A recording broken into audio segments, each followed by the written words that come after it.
welcoming you all officially to the Rebuilding Me 101 Facebook support group. It's nice to see you all here. The subject we're going to talk about tonight is something I think a lot of people would love answers to. Many times they get frustrated as they get into the keto diet and they think they're doing everything right and they can't put their finger on why are they not getting the benefits of the keto diet, and especially why perhaps is the weight loss not there. So just a quick reminder for anybody listening to this for one of the first times, ketosis is the state where we're burning ketones essentially from our own fat. So that, of course, results in weight loss. And we convert from the carbohydrate-based diet to the ketones. So the big question is, and we put this out there before I go off on a few things, maybe we can ask you, what do you think one of the main reasons is that somebody is not losing weight doing what they think is the keto diet? This is up for grabs. We're not muting anybody yet. So, okay, I see hands. We can have hands, or you can have little emoticons. Let's start with Rita. Well, that's me for sure, is thinking that, oh, keto, you can eat as much meat as you want because this is keto diet, but that's not it. If you have too much protein, that can turn into fat too. Very good. That was one I wasn't sure everybody was going to get. Does anybody know what too much protein is for most recommendations? Of course, it varies a little bit. Individuality. 15 grams. That one's that's close to that. Yeah, that could be. But usually we're a little more liberal. What did he say? He said 15 grams for protein, but it's usually a little bit more than that. We're somewhat conservative, and we recommend a little bit more than that. There's a margin. It depends on your activity level. Anybody want to take another guess? You're close, Dad. Okay, the Orbinator. Oh gosh, Uncle Rick calls me that. I think it's for women like 30 to 45 grams in a meal. Is that right? That's a little high. Anybody? Oh. I'm thinking more like something that fits in the small of your palm, maybe a 6 gram instead of 8. I mean ounces, 6 ounces, 6 to 8 ounces. Right. Yeah. Something like that. Actually, you actually hit on a good way to measure it. We saw that woman that was like, I think she was 40 or 50 years old, and she looks like she was 20, and she'd been doing it for 10 years. She said, like you said, Rita, she said, use your 2 to 3 fingers. That's the amount of protein in your meal, and use the thickness of your palm for how thick it would be, which for most women average about 120, 150 is not really more than like 3-4 ounces, even if you're pretty active. Ooh. So that's kind of even somebody like me, 4 ounces, I'm a big guy, and especially now I'm doing a lot more exercise and everything.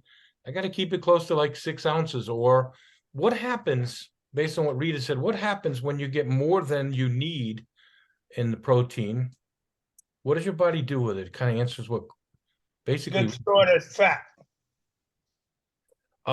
It could do that, but doesn't it also, like, if there's too much excess, doesn't the body somehow transform into sugar, actually? Yes, exactly. Excellent, Aubrey. In fact, it's called neoglucogenesis. Sounds like a big word, but it's really 3 little words. You may know that neo is a prefix for something new, like the neo-Nazis, the new Nazis, or they use it in decorating. And then you go gluco, that's short for the glucose, and genesis, creation. So a new way to create sugar. And I'm just going to pause on that for a minute. And I know I'm not going to get too technical, but the reason that's a good thing is, let me ask this question before I make this statement. Do you need any carbohydrates in your body at all to live? That seems like a trick question.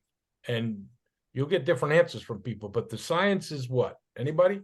Go ahead, Rita. I know you got the answer. You don't need those carbohydrates at all. It's the only macro that your body does not absolutely need. And the reason is because of neoglucogenesis. Your body will produce its own sugar because the brain only operates at 75% ketones, even when you're in strong ketosis. It does need some glucose, but it can make it from your protein. So it's already got the mechanism. Doesn't need you to eat a carb ever in your life. It's the only macro we don't need to survive. We recommend it because there's other phytonutrients and micronutrients and enzymes that are very good to support our health. So we have foods like blueberries and kale. Those are like superfoods. So let's take advantage of them, but you can't go over the 30% on the carbs and the 20 on the protein. So that being said, can you see how just that alone could knock people out of ketosis? And it can vary. You can get a person who's a weightlifter or a runner, they may go 30 grams or a little more because of they're using a lot of protein. So they can get away with more protein. But somebody who's very sedentary, not doing a whole lot, probably not. So that's the value of using an app or using a journal and measure when you're in ketosis to see when you cross the line. Okay, that's an excellent. Anybody else have any other reasons you think you guys are doing so good? I might just keep it rolling like this instead of. What's another reason some people might come out of ketosis or not even get to it, not even losing the weight? Too much protein, that was a good one. Actually, Dad even answered this one even before the class, which kind of is necessary, as Rita said, or any other. Most people who are not losing weight are not in ketosis to begin with. They don't really know if they're in ketosis. And so that's where you recommend doing the checking. I love what Amara recommended a couple of weeks ago. She actually did two things. Remember, Amara, what'd you say? You tested the urine strips against the blood, and you found it was working for you, and you even knew the color. If it was a deep color, I think you said, then you knew that meant that correlated with the blood. Yeah, that was a cool observation. So that illustrates the point is you got to kind of find where you get into ketosis and keep in mind that that is an evolving thing that may change as your hormones and your body change. Your homeostasis may change. It may come quicker, or it could go a little later depending on your diet and if you change even in the year your exercise. Some of you guys are up in a cold climate and much of your activity is dependent upon the seasons and the weather, correct? Mm-hmm. So all of that has to be in consideration. Okay, so those are two. They never get into ketosis and they don't know how to check it. They just kind of think they're eating keto, but they're really not. And Aubrey has a question, so let's go back there. Well, I'm wondering, as another possible way to get yourself out of ketosis unknowingly, we talk a lot about clean keto, and so I'm wondering I've even had friends who've done it at work. For those who just want to go for the bacon and the cheese all day, is that another way? I don't even know the answer. Of can you have too much fat and that actually throws you out of ketosis as well? You had a couple of questions in there, so let me Yeah. they're all good. Okay. They're all good, but we got to bring them down. So You see my puppy mind at work. yeah, I see the little puppy mind. So let's pull a leash in on puppy. Here we go. First one. Can you eat too much fat? The answer is no. You can't. Your body will just discard the excess. And that's a big controversy because people who are so worried about cholesterol, they think, oh my goodness, once you become keto adaptive, your body self-regulates and will just you cannot overdo the fat. You will not clog up your bloodstream if you're doing keto properly. If you're not, you will clog up your bloodstream. So that was a good point. What was the other puppy mind question there? You said too much bacon and cheese. Well, that's protein. Cheese, people forget cheese is protein. A lot of times we're seeing posts, they're like, well, let's make dough out of cheese. Let's make crackers out of cheese. You start going over 4 ounces of any kind of soft cheese, and then you get into, as we said, for a woman, you're eating protein. So you're going to convert that into sugar. So if you have the protein and the bacon and a couple of eggs, and later you have a tuna on top of lettuce, you're so far in. I posted a thing on Quiche and I almost had to apologize. Yes. You basically can have this much because there's so much cream, heavy cream, cheese, and eggs. Anything more than almost like a candy bite, you're over already. Oh no, I'm like, you know how Sesame Street has Cookie Monster? I'm the cheese monster. I will put cheese on anything. I love cheese. Oh, I know, I and forgot they it was forget. protein. They forget Yeah. it's a protein, yeah. Okay. So Okay. you hit on it though, protein, and I love what you said. Let me go back. You sort of made a statement that encompasses a number of the causes that get people out of ketosis. You said clean keto. They're not eating clean keto. Let me be more specific of some of the examples in the research I did. One is they're eating too many acceptable carbs. So let's say what would be acceptable carbs? You have a big salad, and I know somebody that's on here right now used to love, I think it was Brussels sprouts, and would just cook up a whole pan and think, hey, I'm good. Now Yeah. once you get too many Brussels sprouts, it's acceptable, but it's too much. You could have a giant kale salad, and now you have a much denser, nutrient dense salad. It's not the same as romaine lettuce or a lighter spinach or something. Now you're in dense caloric content, and you'll have more carbs. And so once you go over the 30 grams, you're in the danger zone. So, and that's in a day. You know, a lot of times we think this is just in a plate. It's a day. So go ahead, Gary. Can't hear you. Yeah, something just popped in my head because yesterday, a couple came over to our house. We had supper, and my friend Terry, she's done keto for years, and so I told Terry, because we went and got some, because I'd come back from vacation, didn't really have any food in the house, but my husband was going to make chili, but I wanted to have some salad because I was like, I want to get back to salad now that I'm home. And so we went to the store and got some salad food. And then while we were preparing it and then putting it together, I said, hey, Terry, I said, I feel like I'm really on the ball with, because back when I first started the keto, I read that book or parts of that book. It's called Keto Green. And so in that book, it talked about like there's certain vegetables that are more keto friendly than the other vegetables. And so there's recommended vegetables. Yep. In fact, I think some of the lists that you have put on the Facebook group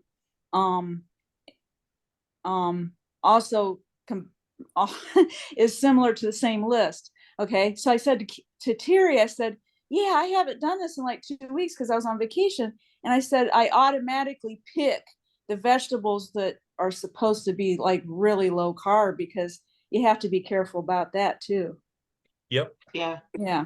And some of them, like the cruciferous vegetables, which would be like cauliflower, broccoli, we recommend them because they work very well with helping you lower insulin, which is key to staying in ketosis and key to diabetes and key to the hormonal equilibrium that we're looking for. So that's another reason why some of these vegetables actually help us. And so you'll always see us recommend cruciferous vegetables. And but you got to be careful because they're high caloric density and so forth. Next one. Here's one I'll bet a lot of you wouldn't think of. And this is something we've had controversy over. It's something that I think I had people mad at me when I first started saying it, and I was glad to see it still out there. Sugar substitutes can really throw you off. And before everybody wants to throw tomatoes through the screen at me here, not all sugar substitutes are equal. In fact, I got a note here, one called maltitol is typically a good option for people following, but they provide sweetness without increasing the net carbs. However, goes on to say this maltitol one is technically a low glycemic index, so it looks good, but this will affect you enough and your blood sugar levels to take you out of ketosis. And that's not from me, that's from research. So forget about the name, just remember this. There are sugar additives that will take you out of ketosis. And we've already talked about there's dangers in erythritol.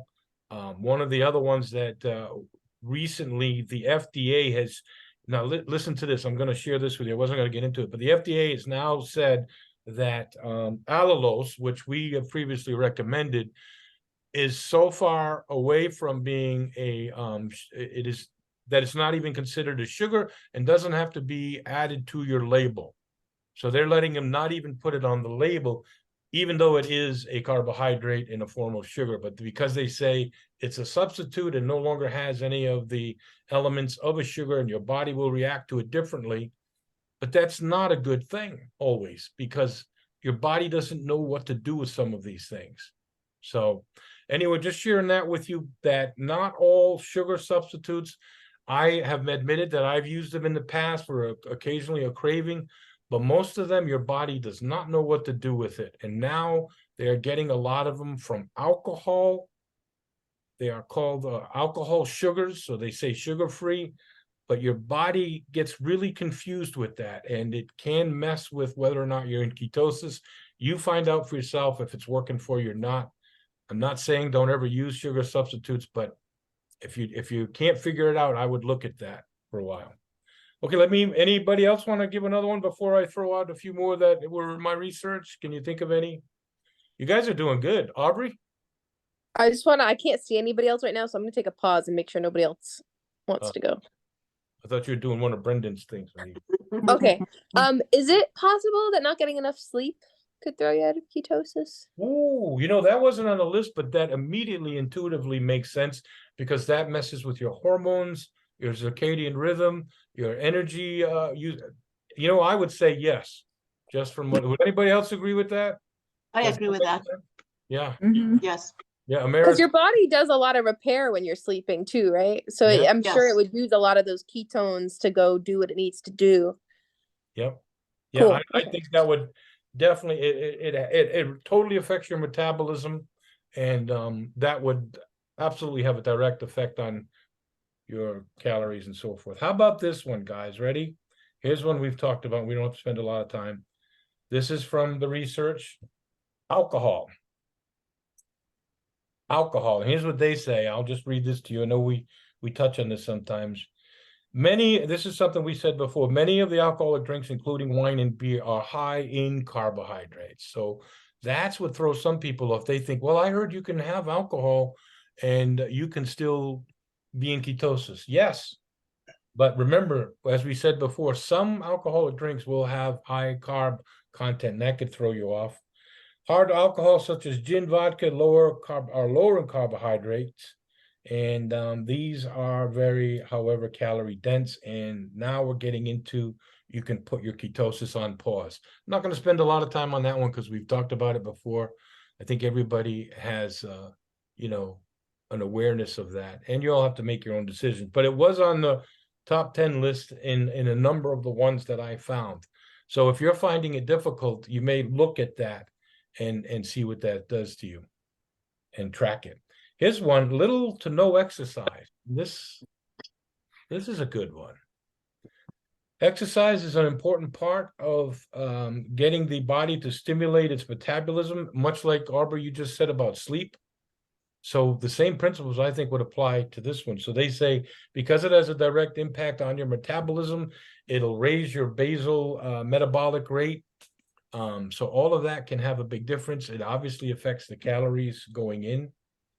And here's one too, is this on keto, we have also said many times, we focus on the macros and not counting the calories. But let me ask you this question. Does that mean calories do not matter? We've talked about this once. I don't know if we get it, but when we're in the beginning, we don't talk about calories a lot, because if you're doing the macros, that's the big concern. But ultimately, do calories matter? Yes or no? We got a hand from Carrie and a big Yes. from Aubrey. Yes. Sometimes I'll look at a label like for a drink, and it'll say 0 calories in the can. But then if you look at the carbohydrates, they'll have carbohydrates on it. So I think it does matter. Yeah, that's interesting. They might be playing around with net carbs or something. I don't know. So calories do matter. Like a good example would be, and this is related to the other one, constant snacking. You think you're in keto, so you're just eating bacon all the time or pieces of cheese, because after all, these are keto approved foods. But see, your calories going up and you're going out of the range for the macro. So this is why tracking, whether you use an app on your phone or you use a journal, If it goes into your mouth, you remember the talk that I gave one time, and I said the only way to communicate with your body is what goes across your tongue. You can talk to the mirror all you want, but the message to the hormones comes from the enzymatic response from the tongue and under the tongue. And you are now telling your body what you want it to do. Get ready for this, get ready for sugar, get the pancreas, the beta cells get promoted, putting out insulin, shut down the sugar in the bloodstream, get the mTOR pathway involved, open up the fat cells. The only communication that you have with your body is through your mouth and over your tongue, unless you're getting into mind thing, which is another talk. But so be careful what you're eating. Little to no exercise. Here's a good one for you.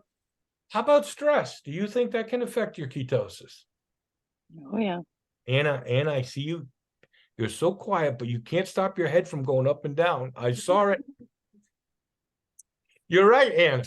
Anna, right? You're right. It's the stress can do. And again, we're getting back to what Aubrey said about the sleep and what somebody else said about the exercise. Things that directly affect your hormones. Remember, we said that from the beginning, those of you who watched all the old talks. Hormones are the communication system in your body, and the SAD diet is so far off track. The first focus we have is what we eat to re-regulate our hormones and get the appetite suppressant centers unclogged from the was it amino acids? No. Yeah, I think so. And so the communication isn't there with the hypothalamus and all kinds of other things. And so your whole system is all separated and running amok, as one of Aubrey's favorite movies says. I have one. Go ahead, Judy. I always love that saying, it's not how much you know, but how much you believe of what you know. And so I think the on again and off again, even with keto itself, is going to get you nowhere. It's very, very difficult to have success unless we keep a steady pace, slow and steady. That, that's a great, I'm so glad you said that. I was going to get into, I don't know if you guys can see this, but I was doing some deep thinking on what would happen to a person who takes one day off a week. And I was doing what your maintenance level calories would be. And then when you take the one day off a week and you say, this is to support what Judy said. Now, this is my own math.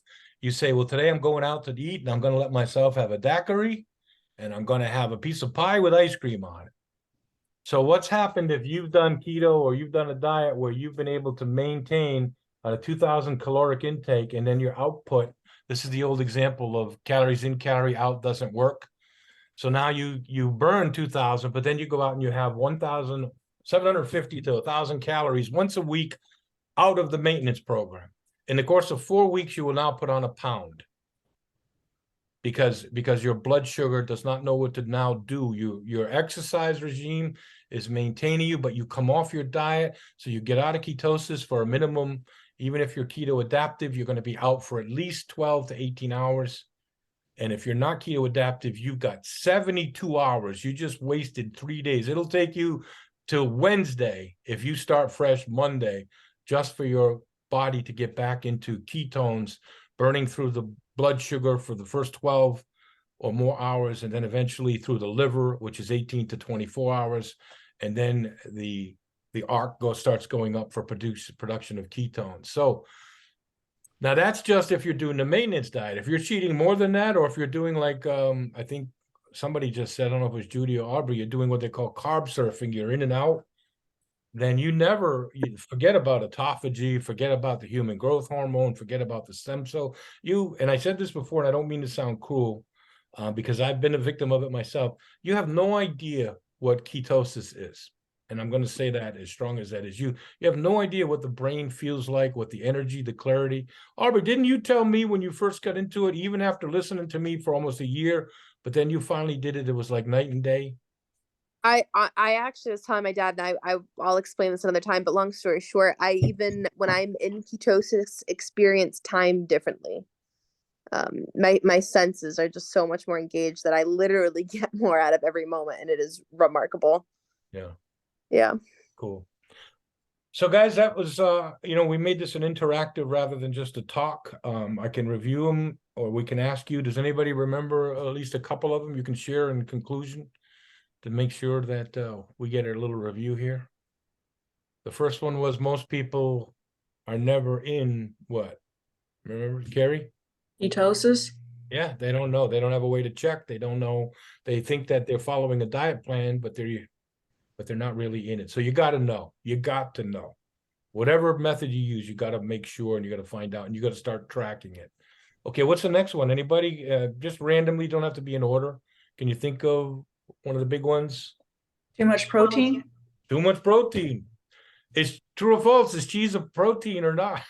It is a- Come on, too soon, too Cheese is a soon. protein, yeah. And how about this one? What if there are things you can't eat, but I'm already giving it away. I thought this was a good one. Eating too many acceptable carbs, right? Yeah. I was gonna say too many calories, yeah. Yeah, that's the other one. Too many calories from whatever sauce. And was anybody surprised to hear about this one? They used the example of maltitol, and they said basically there are lots of sugars that are alternative sugars or substitutes, and they can wreak havoc. That doesn't even mention studies, and I'll just say this quickly, is the pleasure centers in our brain do not differentiate between sugar, which is addictive, 8 times more addictive than cocaine. Listen to that is science. Sugar is 8 times more addictive than cocaine.